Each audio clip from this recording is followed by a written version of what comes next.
زنانو ته پکار ده چې کله خاوند کور ته راسي هغه د بیبان ډیر تکلیفونه پورته کړي وي، ډیر ستا دپاره د اولاد دپاره ځان ستړی کړي وي، نو پکار دا ده چې په کور کې ته خپله ځان په تکلیف کې خو ده ته آرام ورسوي او چې هر رنګه کیدلی سي د ده زړه په خپل لاس کې د اخیستلو کوشش وکړي، ځکه زړه په یوه خبره چاته ځای ورکوي او په یوه خبره باسي، یعنی په یوه خبره یې څوک د چا زړه ته لویدلی سي او په یوه خبره د زړه څه وتلی سي. حضرت عایشې رضی الله تعالی عنها به هر وخت په خپل لاس د پیغمبر علیه الصلاة وسلام کپړې مینځلې، پر سر پر ژیره به یې تیل ورلګوله، سر او ژیره به یې ورژمنځ کوله، عطر به یې ورلګوله.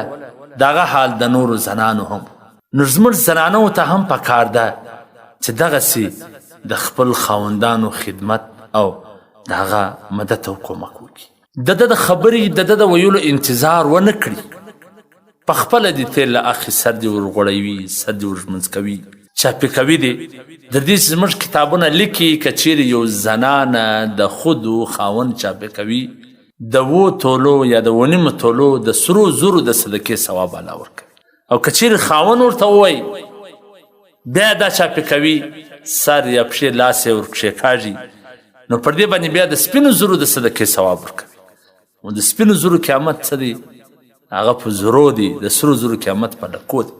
حالانکې کار دی یو کار وکړي، صرف د خاوند په وینا دی وکړي، ثواب دومره راکم سو.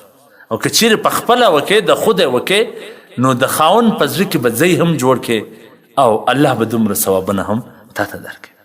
تاسې وګورئ زموږ شریعت څومره د کور د جوړېدو کوشش کوي، څومره د خاوند او د کوروالا په منځ کې د محبت د راوستلو کوشش کوي. خو په بده مرغه زموږ زنانوي خپل کورونه همیشه په خپله خرابوي.